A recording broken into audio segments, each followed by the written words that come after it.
दिमाग से कर रहा है तो पब्लिसिटी के लिए कर रहा है, दिल से कर रहा है तो अल्लाह के लिए कर रहा है, इंसानियत के लिए कर रहा है। समझ आ रही है बात?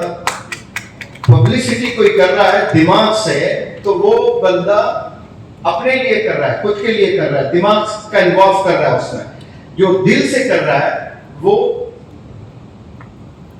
अल्लाह के लिए कर रहा है। हम गुलबर्गा या कहीं जा रहे थे, एक बंदे का एक्सीडेंट हो गया, डॉक्टर साहब कार से उतर के उसको रोड से साइड पे लाकर हॉस्पिटल को फोन कर एम्बुलेंस को बुलाए। बोले अगर हमारा प्रोग्राम नहीं होता तो मैं तो वापस बीदर बंदे को हॉस्पिटलाइज करता, लेकर जाता। ये मेरे उस्ताद डॉक्टर रफीक साहब तो दसों बार मैंने करते हुए देखा, हजारों बार उन्होंने किया होगा प्रैक्टिकली। तो वहां पब्लिसिटी के लिए नहीं किए, हमदर्दी के लिए, इंसान में हमदर्दी होना। तो ये बात बहुत ध्यान से रख लें कि हमें अचीवर भी चाहिए। अचीवर में जहन का दखल होता है, इसलिए मैं कहता हूं दिल बनाना। बच्चों का जहन तो बना रहे हम लोग, दिल नहीं बनाते। जहन बनाते हैं, क्लेवर बनाते हैं, स्मार्ट बनाते हैं, लेकिन हम्बल नहीं बनाते, जेनरस नहीं बनाते, फॉरगिविंग नहीं बनाते। बच्चों को माफ करने वाला दिल की ट्रेनिंग ही नहीं हो रही है। 20 साल पढ़ लिया बंदा यूनिवर्सिटी में, वो दिल में उसका जहर भी है, दिल में उसका गुस्सा भी है, दिल में उसके हसद भी है। ये 3 क्वालिटीज लेकर, जिस दिल में हसद है, जिस दिल में क्या क्या कहा मैंने, पता नहीं क्यों याद नहीं आ रहे मुझे खुद। जिस दिल में हसद है, गुस्सा है और जहर है, ये 3 चीजें लेकर अगर कोई प्राइम मिनिस्टर भी बनता है वो कंट्री के लिए मुफीद नहीं है। वो कंपनी का सीईओ है लेकिन उसके दिल में ये 3 गलत क्वालिटीज है, गुस्सा है उसमें, हसद है उसमें, जहर है उसमें, तो वो कंपनी के लिए मुफीद नहीं है। तो ये दिल बनाना भी बहुत जरूरी है। इसलिए मैं कहता हूं कि लोहा जब नरम होता है तो औजार बनता है, और सोना जब नरम होता है तो जेवर बनता है, मिट्टी जब नरम होती है तो खेत बनती है, और जब दिल नरम होता है तो वो आदमी नहीं इंसान बनता है। एक तो आदमी बनाकर भेजा गया दुनिया में, उस आदमी को इंसान बनाने का काम ये स्कूल का, टीचर्स का, पेरेंट्स का काम है। किसका है काम ये? मैनेजमेंट का, टीचर्स का और पेरेंट्स का। ये तीनों मिलकर एक पर काम कर रहे हैं। तो स्टूडेंट से स्कूल नहीं चलता है, ये तीनों से स्कूल चलता है। ये तीनों पार्टनर्स बनना, ये तीनों लाइक माइंडेड बनना, ये तीनों हार्ड वर्किंग बनना, तो फिर वो स्टूडेंट्स पे काम करता है।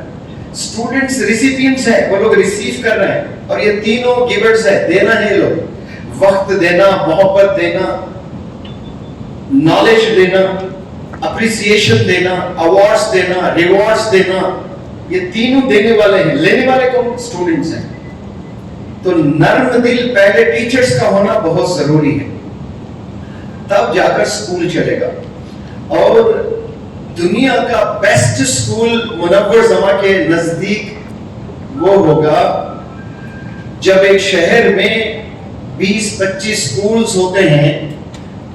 एक स्कूल की टीचर प्रेग्नेंट है, मैथ टीचर आ नहीं पा रही है, और उसका पड़ोसी स्कूल, पड़ोसी का इस्लाम में पता है आपको, सब जानते हैं ना।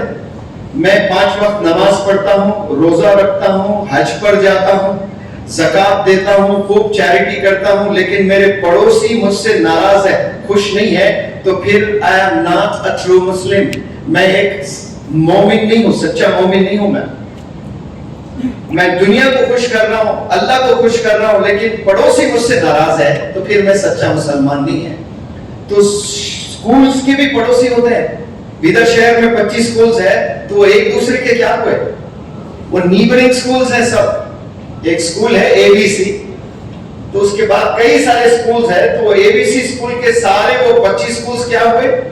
नीबर्स हुए। तो वो नीबरिंग स्कूल्स आपके स्कूल से खुश होना चाहिए, आपके स्कूल के रिजल्ट से खुश होना चाहिए। और आपके स्कूल अगर परफॉर्म नहीं कर रहे हैं तो आपको गम होना चाहिए, दर्द होना चाहिए, अरे भाई ये स्कूल क्यों नहीं चल रहा है। ये सोचने वाला कौन बंदा है? दूसरे स्कूल का मैनेजमेंट सोच रहा है। ऐसी सोच जब आ जाती है तो इनकलाब बर्पा होता है दुनिया में। ये ख्याल लेकर स्कूल एस्टैब्लिश करना, स्कूल एस्टैब्लिश करके अगर मैनेजमेंट के दिल में हसद है, अपने नीबरिंग स्कूल से जलन है, कॉम्पिटिटर समझते हैं, वो एजुकेटर नहीं है कसम खुदा की। He is not an educator। वो लीडर्स को नहीं बना सकता है, सच्चे लीडर्स को। सच्चे लीडर्स बनाने के लिए आपको सच्चा होना बहुत जरूरी है। मैं कड़वे बातें बोल रहा हूं, तकलीफ माफ पहले से, जरूर तकलीफ हो रही होगी, लेकिन हकीकत में बात आप लोग के इल्म में ले आ रहा हूं, ये बहुत जरूरी है। कोई प्रेग्नेंट हो रही है तो आप अपने टीचर को वहां भेजना, जाइए आप वहां पढ़ाइए, they are in hot waters, they are in trouble. लेकिन पहला जो ख्याल आता है ना, वो क्या आता है पता? अगर मैं मेरे टीचर को भेजता हूं, क्योंकि मेरा एक्सपीरियंस टीचर है और मेरा शहर का बेस्ट टीचर है, मैं अगर वहां भेजता हूं तो वो हो सकता है कि ज्यादा पैकेज देके उसको ले ले। ये पहला ख्याल आएगा।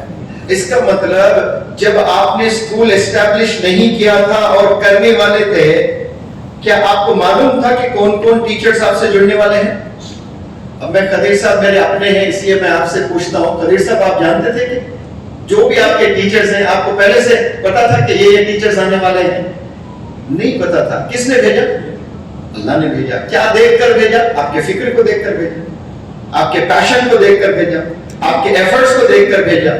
तो वो अल्लाह ने भेजे हैं इतने टीचर्स को जो डॉक्टर खदीर साहब तसव्वुर भी नहीं कर सकते। पेपर पे लिखो कितने आने वाले हैं आपके पास। He could not write 20 years ago, 30 years ago, if anybody would put question to Dr. Khadir, how many teachers are going to join Shaheen? नहीं बोल सकते थे। उनका कैरेक्टर कैसा होने वाला है, उनका नॉलेज कैसा है, उनकी टीचिंग मेथोडोलॉजी कुछ भी नहीं पता। लेकिन आज है आपके पास। भेजा किसने? अल्लाह ने भेजा। क्या क्या देखकर? फिक्र देखकर, पैशन देखकर, एफर्ट्स देखकर। अब जब अल्लाह ने भेजा और ये टीचर चला गया, क्या दूसरा टीचर तो अल्लाह नहीं भेजेगा? जरूर, और उससे अच्छा भेजेगा। जब हमारी थिंकिंग ऐसी पॉजिटिव होती है, अगर ये जाने दे तो जाए भाई, दूसरा आएगा, नो इश्यूज एट ऑल। इतना पॉजिटिव होना चाहिए, इतना करेजियस होना चाहिए मैनेजमेंट को। ये जाएगा मतलब आप ये टीचर के भरोसे स्कूल खोलते हो, अगर उसकी मौत हो गई तो आज आपका स्कूल बंद हो जाना चाहिए। मौत को 3 दफा याद करना है इंसान। कितनी? रोज 3 दफा। और मौत आनी है। दुनिया का सबसे बड़ा सच मौत है। कभी भी किसी पर भी आ सकती, कहीं भी आ सकती है। तो आपका बेस्ट टीचर अगर मर जाए, अल्लाह ना करे, तो क्या स्कूल बंद कर दोगे आप? नहीं करोगे। तो ये डर नहीं होना कि ये अगर चला जाए तो क्या होगा, ये ख्याल इंशाअल्लाह आप लोग दिल में बिठा ले, ये नहीं रखना चाहिए। Is the clear message conveyed? अरे बोले भाई, सब ऐसा लग रहा है कि ये सब एहतिकाफ में बैठे हैं, बात ही नहीं कर रहे हैं। मैं देखिए इतना थका मारा बुखार में मैं आ रहा हूँ, आप लोग के चेहरों से मुझे इन्वॉल्वमेंट नहीं लग रहा है। भाई खुश होना चाहिए। मेरा ना स्कूल है, ना कॉलेज है, ना एकेडमी है, ना कैबिन है मनोवर जमा के खुद, ना मेरा खुद का घर मैंने बनाया जो मेरे अब्बू ने दिए 2 छोटे कमरों का, उसी घर में रह रहा हूँ, खुश रह रहा हूँ। वो फिट मुझ पर भी होता है, शाहीन का कोई कुछ नहीं होता, बोलते हैं ना सब क्या है वो मुझ पर फिट हो रहा है वो। लेकिन मैं जब अजमल फाउंडेशन में जाता हूं आसाम में, ग्रुप ऑफ इंस्टीट्यूशंस में, ऐसा लगता कि ये मेरा खुद का इदारा है। शाहीन में जब मैं आता हूं तो ऐसा लगता है कि मैं चेयरमैन हूं और डॉक्टर साहब वाइस चेयरमैन है। इतना अपना लगता मुझे, मतलब मेरी दिल की कैफियत बता रहा हूं मैं आपको। तो उस बंदे को क्या जरूरत फिर दूसरे इदारों की? जो चीज अपना लगता है तो वहां जाकर खूब काम करता है इंसान। तो ये डर, ये खौफ, ये जलन, ये हसद दिलों से हमने निकालना है इंशाअल्लाह। निकालेंगे सब इंशाअल्लाह। हाँ जी। ये चला जाए तो कैसा? वहां कोई प्रेग्नेंट है, 2 महीने नहीं आ रही, हमारा टीचर इंशाअल्लाह जाकर बगैर पैसे के पढ़ाना, तो आपने पड़ोसी का हक अदा किया इंशाअल्लाह। और मुझे ऐसा मालूम हो रहा है कि अब डॉक्टर खलील साहब को टीचर्स को ज्यादा एक्स्ट्रा हायर करना शुरू करेंगे कि कहीं नीबरिंग स्कूल्स में प्रॉब्लम्स आ जाए। भाई कोई is anybody pregnant at your school? Yes yes, 2 teachers are pregnant. Don't worry, I am going to send 2 teachers. ये क्योंकि जो विजनरी होते हैं वो आइडियाज को जल्दी अप्रिशिएट करते हैं। मैं बेलगाम गया था पढ़ाने के लिए उर्दू मीडियम स्कूल में, ले आकर छोटे हॉल में 300 बच्चे बैठते हैं, वहां 600 बच्चों को बिठा दिया। मैं बोला मैं नहीं पढ़ा सकता भाई, पढ़ाकर नीचे वहां जाना पड़ रहा है मुझे, स्क्रीन बच्चों को नहीं दिख रहा है, फिर लिखने के बाद फिर स्टेज पर आना पड़ रहा है। 3 दिन के बाद कहा मैं नहीं, I am going to quit. मैंने कहा आपको अच्छे ऑडिटोरियम में कराना। डॉक्टर साहब को बोला आप अच्छा इंफ्रास्ट्रक्चर देंगे तो मैं आऊंगा। तो फिर यहाँ आप देख रहे हो, लग रहा है ना माहौल ट्रेनिंग, ये माशाल्लाह ऐसा इंफ्रास्ट्रक्चर दिए, वहां ऐसा छोटा दिए। 3 दिन के बाद मैं क्विट होने वाला था। चौथे दिन डॉक्टर एपीजे कलाम साहब का इंतकाल हुआ। अब जब इंतकाल हुआ है, मैंने कहा छुट्टी है पूरा कर्नाटका में, मुझे डिस्ट्रिक्ट मजिस्ट्रेट से मिला गया।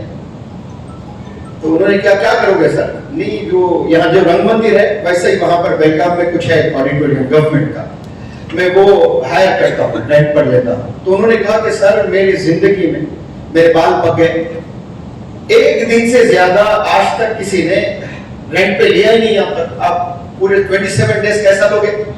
मैंने कहा लेंगे नहीं लेंगे ये अलग बात करने में क्या हर्ज है भाई, जाए बात तो करें।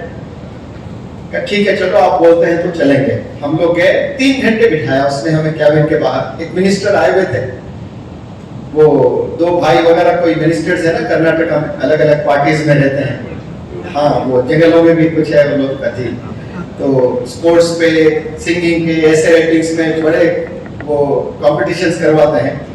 वो रहने की वजह से 3 घंटे मुझे बिठाया और वो जो स्कूल के मैनेजमेंट हेड थे वो ही वाज गेटिंग रेस्टलेस। अरे सर देखिए ये नहीं जमता, ये इतनी देर बिठाते हैं हम लोग, कैसा इंतजार करें? मैंने कहा घर जाकर हमने करना क्या है बताया, छुट्टी। वो जो वहां बैठते हैं वो यही बैठेंगे हम। अब वो 3 घंटे के बाद वो हमें बिना मिले चला जा रहा था। मैं उसके साथ पीछे जाकर मैं बेहतरीन इंग्लिश और जबरदस्त प्रोनाउंसिएशन पे मैंने बात करा। उन्हें बता sir I've been waiting for you for about 3 hours, I need to talk to you right away। जब अच्छी इंग्लिश और अच्छे प्रोनाउंसिएशन में बोले तो कान खुलते ना लोगों के। तो ऐसा देखा, देखकर हाँ बता क्या बात है, क्या भी मिले करके बैठे। मैंने कहा सर आप बहुत बड़ा काम कर रहे हो, आप डिस्ट्रिक्ट मजिस्ट्रेट हैं, आप पूरे डिस्ट्रिक्ट पर काम कर रहे हैं। सर मैं इंडिया पर काम कर रहा हूँ, मैं इंडिया घूम कर काम कर रहा हूँ। मैं आपके शहर के बच्चों को मैं काबिल बनाने के लिए आया हूँ, मेरा ये एक्सपीरियंस है, मैंने लाखों बच्चों को पढ़ाया है। हॉल नहीं है उर्दू मीडियम के बच्चों को पढ़ाने के लिए, ये हॉल हम लोग रेंट पर लेना चाहते हैं। तो उसने बंदा कहा 1 दिन के ज्यादा हम देते नहीं। तो मैंने उस बंदे से कहा कि सर क्यों नहीं देते? तो नहीं, यहाँ रोज कल्चरल एक्टिविटीज होता है, कल्चरल एक्टिविटीज के लिए ही तो बनाया गया है। मैंने कहा सर मैं इंडिया घूमा हूँ, कोई कल्चरल एक्टिविटी मॉर्निंग आवर्स में नहीं देखा मैंने अभी तक, सब इवनिंग आवर्स में होते हैं प्रोग्राम। आप हमें मॉर्निंग आवर्स में दीजिए सर, खाली पड़ा हुआ है आपका, मैं इस्तेमाल करूंगा, पैसे दूंगा। तो इतना पसंद आया उस बंदे को ये आइडिया, उसने कहा कि वाह वंडरफुल आइडिया। तो आइडिया कौन अप्रिशिएट करते हैं? विजनरी लोग अप्रिशिएट करते हैं। मेरे पास 1 रुपया कॉइन, आपके पास 1 रुपया coin, if we exchange our 1 rupee coins we'll end up having 1 rupee। I have an idea and you have an idea, if we exchange our ideas we'll end up having 2 ideas। It's the beauty of sharing idea। उसको बहुत पसंद आया, उसने कहा कि ठीक है 10 दिन आप यूज कर ले इसे सुबह में। 20,000 कुछ उसका रेंट था, तो उसने 50% डिस्काउंट दिया, 10,000 ले लीजिए और 10 दिन इस्तेमाल करें, यानी 1 लाख देना है। तो 7वें दिन वहां से गुजरते हुए भी अचानक आ गए थे ऑडिटोरियम में। आने के बाद उर्दू मीडियम के 5th 6th 7th 8 स्टूडेंट्स के स्पीचेस सुना खड़े होकर के, डेमोन्स्ट्रेशंस, प्रोनाउंसिएशन, इतना पसंद आया। बीच में आकर मुझसे माइक ले लिया, लेकर कहा कि I was just passing by I thought of just paying a visit to your class and see what's going on. I am literally stunned to see the students' courage and performances. उसने कहा मुनव्वर जमान जी, आप जितने दिन इस्तेमाल करना चाहते हो यहां से उतने दिन इस्तेमाल करिए इस हॉल को। और आपको एक बात बताऊं, 40 दिन हमने इस्तेमाल किए थे। कितने पैसे देने थे? जरा बोले तो सही बोले। 4 लाख। 4 लाख। 1 रुपया भी नहीं लिया डॉक्टर साहब कन्वोकेशन के बाद में। कोशिश करने से चीजें मिलती हैं, बैठकर अजम्पशंस कर लेने से कुछ नहीं होता है। मैंने क्या किया? कोशिश किया, मैंने कन्विंस किया है। हम लोग कैबिन में बैठकर बड़े अजम्पशंस लगाते कि ये होगा, ये डुएबल, ये नॉट डुएबल, कुछ नहीं होने वाला। इंसान को जमीन पर उतर के काम करना पड़ेगा, तब रिजल्ट्स आएंगे। तो वो बंदा जो मैनेजमेंट का हेड था वो मुंह खोल दिया, सर आपको केजरीवाल साहब सही बोले मैजिशियन करके। मैं वो वाकई देख रहा हूं आपका मैजिक यहाँ पर। मैं तारीफ करने नहीं बता रहा, एक एग्जाम्पल मैंने रखा। इस तरह से काम होते हैं तो दिल बड़ा रखें, इंशाअल्लाह एक दूसरे को सपोर्ट करने वाले बने, इस्लामिकली सोचना शुरू करें कि नीबर्स का हक हम अदा कर रहे हैं कि नहीं कर रहे हैं। एज ए स्कूल मैनेजमेंट आपके नीबर्स हैं सारे बिगड़ के स्कूल्स, उनके रिजल्ट की भी आपने फिक्र करना, उनको टिप्स देना, तो बहुत वंडर्स हो सकते हैं इंशाअल्लाह। First to go, first to come, last to go, ये एक होना चाहिए। नंबर 2, अपने आप को वक्फ कर देना चाहिए इदारे के लिए, डेडिकेटेडली काम करना है। कोई दूसरी जगह आना जाना घूमना फिरना नहीं। मैं 2011 की बात कह रहा हूं, डॉक्टर साहब से जब मिलता था वो कहते थे कि 8 मिनट देंगे। ये अजीब सवाल है कि 8 मिनट देंगे क्या भाई? नहीं, वो 1 मिनट घर जाने के लिए, 1 मिनट आने के लिए, 5 मिनट पे खा के आ जाऊंगा मैं।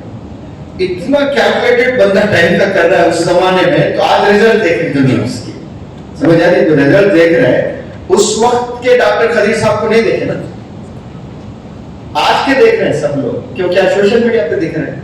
लेकिन उस वक्त में जो 2000 में आपने कॉलेज खोला 30 साल पहले, अभी हाल ही में पता चला कि लेक्चरर्स बड़े नखरेबाजी करते थे, एलएमएल विस्पा पे जाकर उनके घर से उनको बिठाकर कॉलेज को लाते थे, पढ़ाने के बाद दामाद की तरह फिर ले आकर छोड़ते थे। कभी नहा रहे अभी आएंगे करके उनका बच्चा बोलता, हाथ ऐसे बनकर खड़े रहना, वहां पर उनके नखरे बर्दाश्त कर, ये सब करना। 4 व्हील्स में बहुत इंपॉर्टेंट व्हील टीचर्स का है। किसका है? 4 भी बैलेंस्ड होना जरूरी है, लेकिन उसमें दामाद कौन? अरे बोले उसमें दामाद टीचर। कल डॉक्टर खदीर साहब बोल रहे हैं बेटी नाराज हुए तो चलेगा, दामाद नहीं होना नाराज।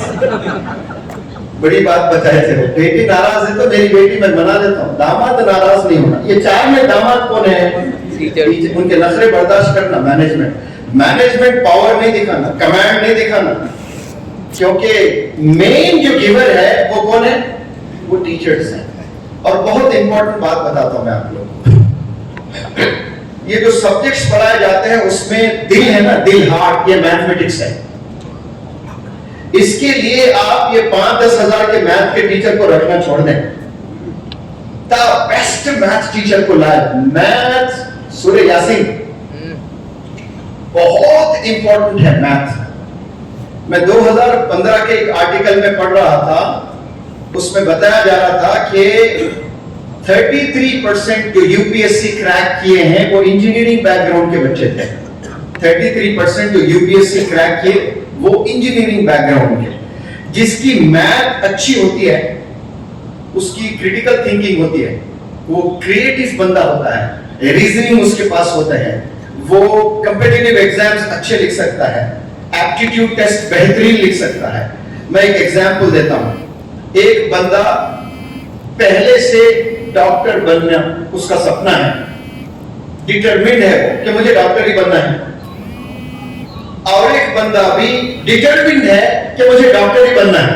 2 दोस्त हैं, एक दोस्त का सपना है कि मैं कुछ भी हो जाए डॉक्टर ही बनूंगा, नीट मुझे क्रैक करना है उसका, और एक दोस्त है उसका भी वही सपना है। एक की मैथ वीक है, दूसरे का मैथ मजबूत है, तो मैथ का सफर कहां तक चलेगा, थोड़ा बताएं आप लोग, कहां तक पढ़ेंगे वो? अरे बोले भाई 10th तक पढ़ेंगे ना मैथमेटिक्स, उसके बाद 11th 12th साइंस में आएंगे, नीट दोनों पे लिखेंगे, दोनों क्वालिफाई करेंगे, डिटरमिन्ड है, स्मार्ट है, दोनों एमबीबीएस करेंगे, दोनों मास्टर्स करेंगे और दोनों डॉक्टर बन जाएंगे। लेकिन जो सिर्फ साइंस पर फोकस किया है, डॉक्टर बन गया है, वो कैबिन कन्फाइंड डॉक्टर होगा। वो कौन सा डॉक्टर होगा? वो कैबिन कन्फाइंड डॉक्टर होगा।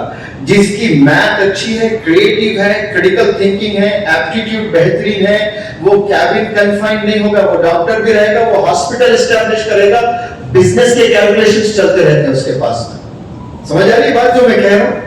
उसके कैलकुलेशंस पूरे बिजनेस के चलते रहते हैं, वो डॉक्टर भी रहेगा और वो हॉस्पिटल भी एस्टैब्लिश करेगा। मैथ जिसकी अच्छी होती है, आप बिजनेस देखें, बहुत सारे गांव में, शहरों में होता है, एक जगह जाकर स्टैग्नेट हो जाता है बिजनेस। अगर वो बंदा 1 करोड़ टर्नओवर है उसका, तो 1 करोड़ के बाद वो 5 और 10 करोड़ तक बिजनेस 10 साल में भी नहीं जाता उसका। ऐसे 70% लोग बिजनेस कर रहे हैं। 100% बिजनेसमैन है इंडिया में, तो 70% कैसे बिजनेसमैन है? स्टैग्नेट है, एक जगह जाकर रुक गया, वहां से आगे नहीं बढ़ पा रहे हैं। क्यों? क्रिएटिव नहीं है, कैलकुलेशंस नहीं है उनके दिमाग में, कितना माल आ रहा, कितना जा रहा, नुकसान कितना, प्रॉफिट कितना हो रहा है, ये दिमाग में नहीं चल रहा होता है। मुश्किल से 10% बंदे होते हैं जो 1 करोड़ को 10 करोड़ तक ले जाने का हुनर रखते हैं। ये बच्चों को मैथ किसी भी हाल बेहतरीन सिखाना है हमने। आप डॉक्टर बनाए, इंजीनियर बनाए, एडवोकेट बनाए, कुछ भी बना लें, उसकी मैथ अगर अच्छी है, वो बेहतरीन क्रिएटिव बनेगा इंसान। जितने सीईओज हैं एमएनसीज में, वो उनका इंजीनियरिंग बैकग्राउंड से है, मैथमेटिक्स से है। वो जितने भी सीईओज हैं उसमें मेजॉरिटी ऑफ द सीईओज। लिहाजा आप लोग से गुजारिश, आपके स्कूल में बहुत से टीचर्स हैं, लेकिन मैथ टीचर द बेस्ट होना चाहिए।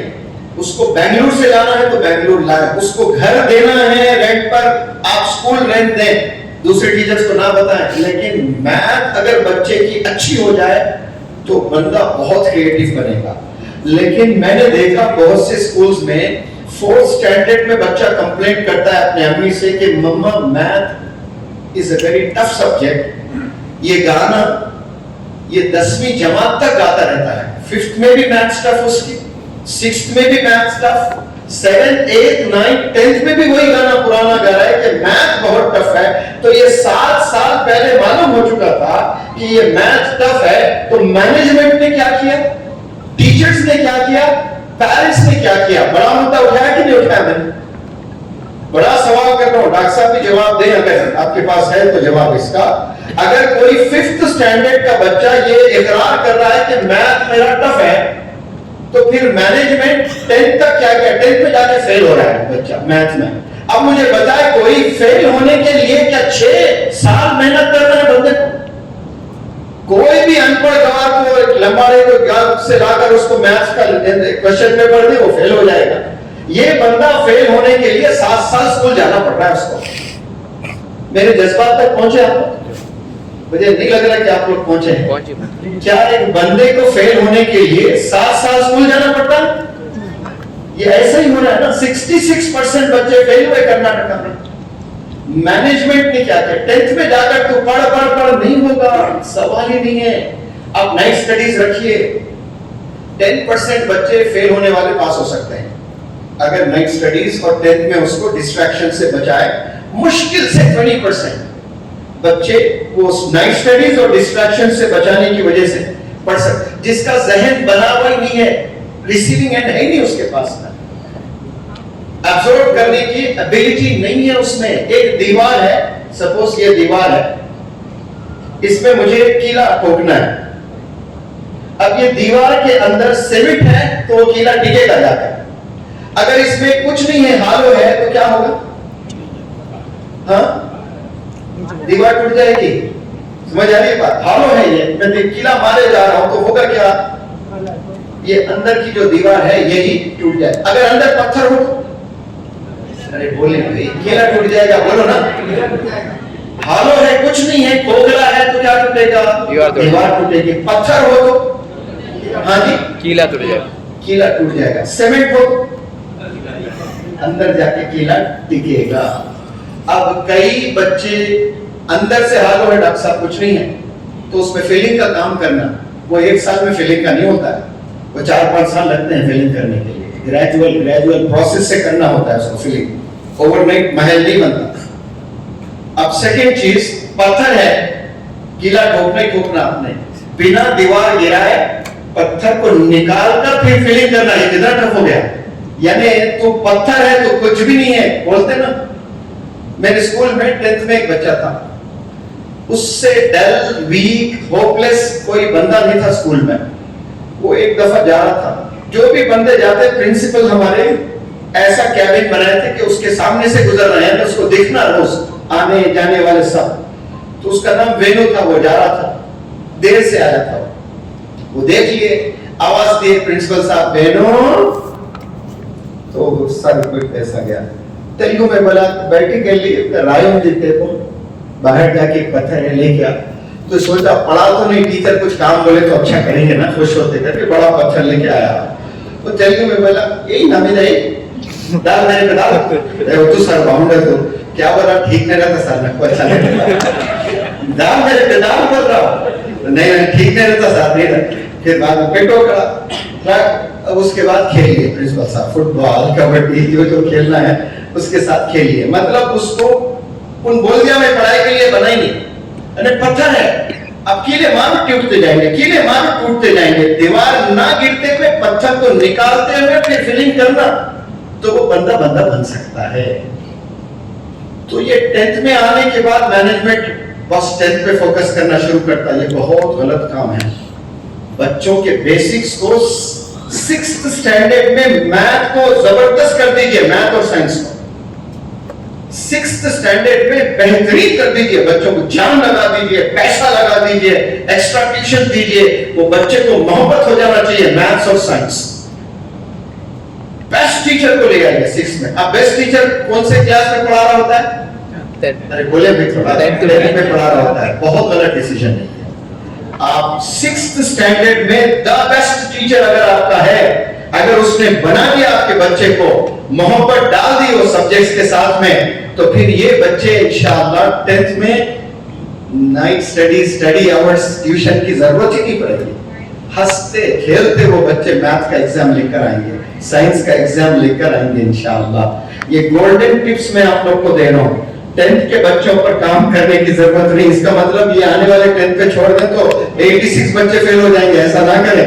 जो कर रहे हैं वो पैटर्न को करते रहिए, लेकिन और एक प्लान बी के साथ आकर क्या करना है आपने 6th, वरना कुछ मोटिवेट होकर सर बोले कि 10th के बच्चों को इजी ले लिए तो विदर का वीजा बैन हो जाएगा। आप जैसा कर रहे हैं वैसा ही करिए, लेकिन फिक्र क्या होनी चाहिए आपकी 6th स्टैंडर्ड से मैथ और साइंस बेहतरीन होनी चाहिए इंशाल्लाह आप लोग के बच्चों की। ये आप कर लें तो इंशाल्लाह बहुत आगे आपके बच्चे जा सकते हैं। नीवरिंग की बात मैंने की, बल्कि मेरी स्पीच को डॉक्टर साहब पहली बार मैं कह रहा हूं, इसको एक रिटन में ब्लैक एंड व्हाइट में लिखकर कोई अच्छा बंदा लिखने वाला है, इससे सारे स्कूल्स में सर्कुलेट करें ये मेरे टिप्स को, जो मेरी पूरी स्पीच है ना उसको कुछ समराइज करते हुए आप ये जरूर काम करें। सारे बीदर कर्नाटका तक जाए, बीदर तक चले जाए बस काफी है इंशाल्लाह, वो फैलते जाएगा। मैंने नीवरिंग की बात की है, बहुत से मैंने बात की है, इंशाल्लाह ये वीडियो की शक्ल में आ जाए तब भी देख लेना आप लोग। और टीचर्स के बारे में बताता हूं। 3 तरह के टीचर्स होते हैं। Number 1 type A, type B, type C teachers होते हैं। यहाँ टीचर्स तो नहीं होंगे ना? अल्लाह माफ करे खलील साहब, टीचर्स है बोल रहे हैं, मैं लेक्चर देने वाला था, कैसा भाई ट्वीट करूं? अच्छा जो भी है माज़रत। अच्छा कैटेगरी मालूम होती, चलिए type A, type B, type C. तो कौन से टीचर्स होंगे, टाइप ए या टाइप बी, टाइप सी? हाँ अच्छा, हाँ, वेरी गुड, बताने पर मालूम होता है। Type A salary oriented teachers, वो लोग सैलरी के लिए ये प्रोफेशन चुने हैं, समझ में, उनको सैलरी चाहिए। इसके लिए एक बहुत बड़ी जिम्मेदारी का नाम है टीचिंग। ये बहुत बड़ी जिम्मेदारी का नाम है teaching, it's a big responsibility. और कुछ जो टीचर्स होते हैं ना, वो सिर्फ सास से सोशल डिस्टेंसिंग करने के लिए टीचिंग प्रोफेशन चुनते हैं। किससे? सास से दूर रहने के लिए। शौहर बोलता है, आजकल शौहर सब मीठे चावल निकल रहे हैं, मैक्सिमम शौहर क्या हो रहे हैं, मीठे चावल हैदराबाद में बोलते हैं, ठंडा डिस्प्रिन गोली, डिस्प्रिन डीटी है, डीटी यानी डिस्पर्सिबल टैबलेट, पानी में डायरेक्ट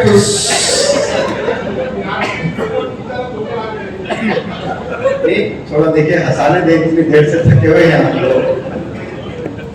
ऐसे मीम्स आ रहे हैं सोशल मीडिया पे, आकर अच्छे औरतें हैं भाई माशाल्लाह, लेकिन मीम्स देख के वो लोग समझ रहे हैं कि हमें ऐसा ही होना चाहिए, शोहर को डराना चाहिए, शोहर को गुलाम बनाना चाहिए। मीम्स देख देख कर इंसान का कैरेक्टर भी वैसे बन जाता है। चार दोस्त डिस्कशन करते हैं, दुनिया में मुश्किल काम कौन सा है। एक दोस्त बोलता है चींटी को लिपस्टिक लगाना, चींटी को लिपस्टिक लगाना। दूसरा जो नो, मच्छर को कपड़े पहनाना। तीसरा बोलता है दोनों गलत, हाथी को गोद लेना। चौथा दोस्त थोड़ा तजुर्बेकार रहता है, बोलता है तीनों गलत, बेगम को समझाना।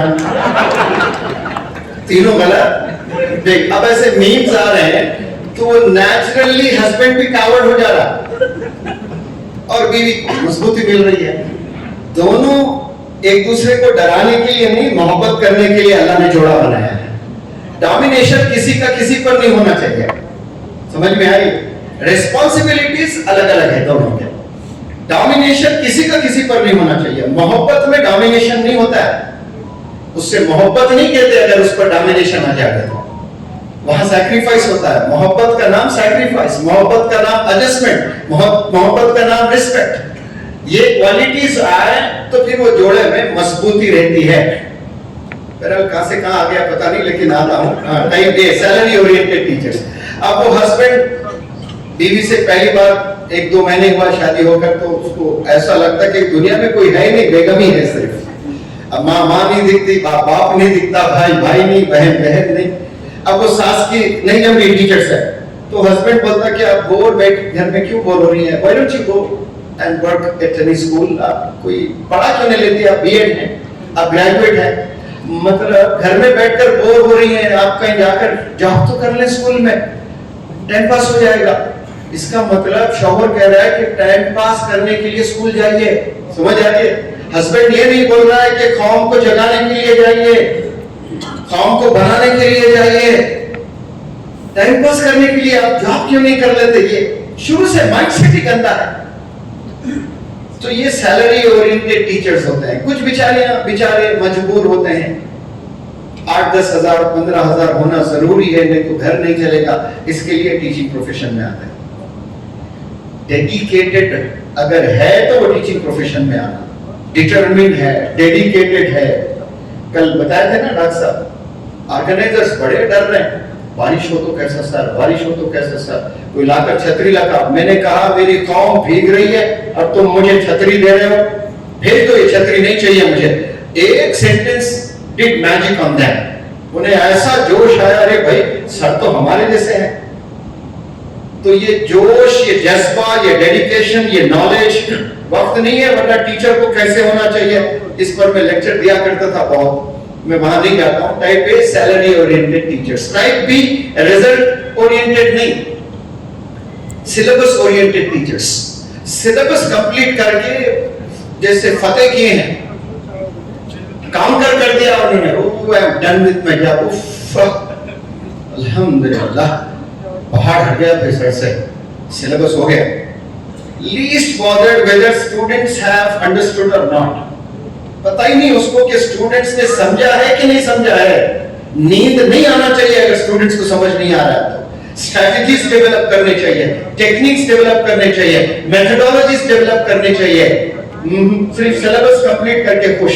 तीसरा टाइप सी जो है ना, ये इंपॉर्टेंट है, ये रिजल्ट ओरिएंटेड टीचर्स है। नींद हराम हो जाती है उसको रिजल्ट नहीं आ रहे। एक बंदा मैथ पढ़ा रहा है, एवरेज लेक्चरर की सैलरी होती है 25, 30, 40 हजार। एक एलन में कोठा है, वहां पे एक बंदा मैथ पढ़ाता है, डॉक्टर साहब 5 CR पैकेज है सालाना।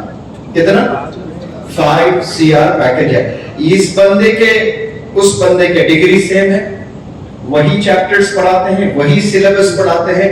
इस बंदे को 25 से 40 हजार मिल रहा है, इस बंदे को साल में 5 करोड़ मिल रहा है। सेम स्टफ पढ़ा रहे दोनों।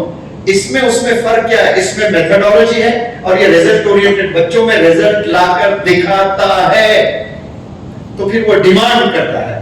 जो रिजल्ट नहीं ला सकते वो डिमांड नहीं कर सकते, नखरेबाजी नहीं कर सकते, उन्हें निकाल दिया जाएगा। इसको निकाल रहे हैं। अगर कोई बड़ा मैनेजमेंट है, उसके 2 दामाद भी नाराज हो रहे हैं, वो चल जाएगा, लेकिन ये टीचर नहीं जाना चाहिए, इसी से चल रहा है भाई मेरा स्कूल, कॉलेज, यूनिवर्सिटी। इतना काबिल टीचर होना चाहिए। वो जा रहा है तो इंसान हिल जाना चाहिए मैनेजमेंट। ऐसे टीचर बनना, टीचर बने तो your presence should be felt. आप एक दिन नहीं आए तो वीरान हो जाना स्कूल। ऐसा होना चाहिए आपका दबदबा, आपका रोल। जब एक हॉल में किंग आता है तो किंग के प्रेजेंस में एक मोटिवेशन आ जाता है बैठे हुए हॉल में तमाम बंदों को, the king has arrived, everybody rise, ये अनाउंसमेंट होता है, सब ऐसे झटका मार के उठते हैं, एक खुशी होती है। ये टीचर जाने से ये खुशी होनी चाहिए। टाइप सी के टीचर्स बनना चाहिए, नॉलेजेबल बनना चाहिए, स्मार्ट बनना चाहिए, विजनरी बनना चाहिए, लेकिन ऐसे टीचर्स नहीं है। और टीचर पर लेक्चर नहीं दे रहा हूँ, एक बात बोलकर मैं बात खत्म करता हूँ। घड़ी नहीं है, मालूम नहीं होता है, ऐसे कोई बता दे तो बात खत्म कर दूंगा इंशाल्लाह जी। ये बता दी है, चलिए मैं बोलकर मैं खत्म करता हूँ इंशाल्लाह। टीचर सुने, टीचर का मेन रोल क्या होता है? पढ़ाता है, होमवर्क देता है, होमवर्क चेक करता है, एग्जाम कंडक्ट करता है, यही ना टीचर का काम। एक राजा था, बहुत जेनरस राजा, पूरे वर्ल्ड में मशहूर था अपनी जेनरसिटी से, अपनी सखावत की वजह से जाना जाता था। उस राजे को खाने का बड़ा शौक था, मजेदार खाने खाना। उसके किंगडम में शेफ्स थे पूरे दुनिया के। वो इतना खाया, खा खाकर उसके जबान से मजा चला गया। अब फिर उसको मजा ही नहीं आ रहा। अब उसका पैशन है मजेदार खाने खाना। जिसका बंदे को जो पैशन है वो नहीं हो रहा है ना, तो बेचैन हो जाता। अब उसने अनाउंस किया कि जो भी बंदा मुझे मजेदार खाना खिलाएगा मैं आधी दौलत दे दूंगा। तो उस देश के जितने शेफ्स है वो आए, ट्राई किए, सब फेल हो गए। अब वो सिलसिला जारी रहा, सब आ रहे, खाना बना रहे, खिला रहे, खाना बना रहे, खिला रहे, खाना बना रहे, खिला रहे, सबको बोल रहे कुछ मजा नहीं आ रहा है मुझे, नॉर्मल सा लग रहा है। 1 महीना हो गया, 2 महीने हो गए, 3 महीने हो गए, 4 महीने, 6 महीने, सारे शेफ्स ट्राई कर लिए, सब फेल हुए। आधी दौलत, और वो भी मशहूर पैसे वाला रिचेस्ट किंग और जेनरस किंग। एक बार 6 महीने के बाद एक बंदा आता है किंगडम में, अंदर प्रवेश करता है और बोलता है कि मैं मजेदार खाना खिलाऊंगा, लेकिन कंडीशंस हैं। तो वो बोलता है granted, anything for my passion, मेरे पैशन के लिए कुछ भी देने के लिए तैयार। बताएं क्या कंडीशंस हैं आपके? मेरे 3-4 कंडीशंस हैं। एक, मुझे कुछ स्पेशल यूटेंसिल्स चाहिए, कुछ खास बर्तन चाहिए, मैं ग्रांटेड दे दूंगा। स्पेशल कुछ इंग्रेडिएंट्स चाहिए, उसने कहा दे दूंगा। आपके सबसे चहीते 2 बेहतरीन घोड़े चाहिए, दे दूंगा। और कुछ चाहिए? तो बंदा बोलता है हाँ और एक चीज चाहिए, 3 महीने और चाहिए मुझे, 3 महीने के बाद खिलाऊंगा मैं। ठीक है, 3 महीने के बाद खिलाऊंगा। और कुछ? बोला हाँ और एक चीज है। क्या है? यहाँ नहीं खिलाऊंगा, मेरी जगह आपको आना पड़ेगा। ठीक है, मैं आऊंगा। तो 5 कंडीशंस रख दी। अब 1 दिन, 2 दिन, 3 दिन सब नजरें बिछाए बैठे हैं कि वो कब दिन आएगा, इंतजार कर रहे हैं। तो 3 दिन हो गए, 90th डे वो बंदा हाजिर होता है। हाजिर होके कहता है मैं तो तैयार हूँ, क्या आप राजा जी तैयार है? बिल्कुल तैयार हूँ। तो चलो।